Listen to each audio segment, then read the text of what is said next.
of discoveries. Hello, I'm Tina and I love scientific adventures. One summer, I decided to time travel to the year 1666.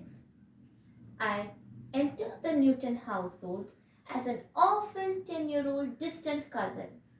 I managed to stay with his mother, step siblings, and grandmother during Christmas at Woolthorpe by Colesworth.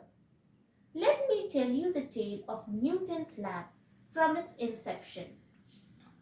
Fascinated with the lab, I spent dawn to dusk over there. I would take his naughty pup, Diamond, and treat him to some delicious goodies. I began lingering around Newton and inquiring about his work. My inquisitive queries were seldom answered by him due to his quiet demeanor.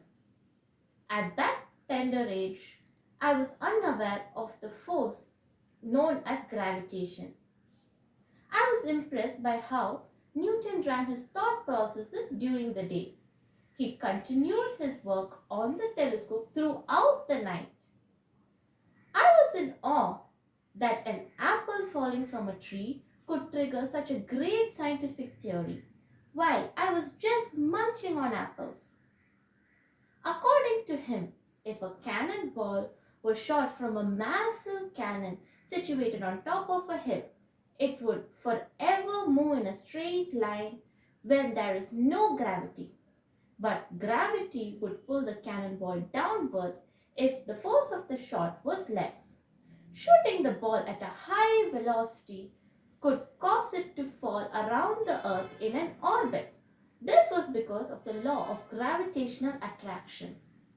Taking a bold step, he declared that this was experienced by all objects in the universe.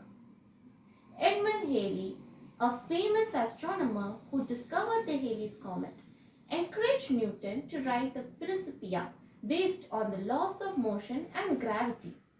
I was so excited for what was in store. I used to dream all day while Newton never put his quill down. These were the three enlightening conclusions that he gifted to the world. His first law states that an object will not change its motion unless a force acts on it.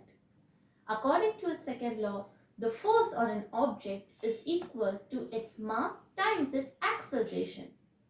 The third law implies that when two objects interact, they apply forces to each other of equal magnitude and opposite direction. These are the three laws of motion which govern the entire universe. Finally, he finished his book. Newton was now a proud man. The gloomy day had come for me to leave Woolsthorpe by Colesworth to get back to the present. Things had happened too quickly. I started to miss the busy schedules. Discovering gravity had become a routine. Nevertheless, I was relieved about the positive outcomes. I was appreciated by Newton, although I had just roamed around with Diamond.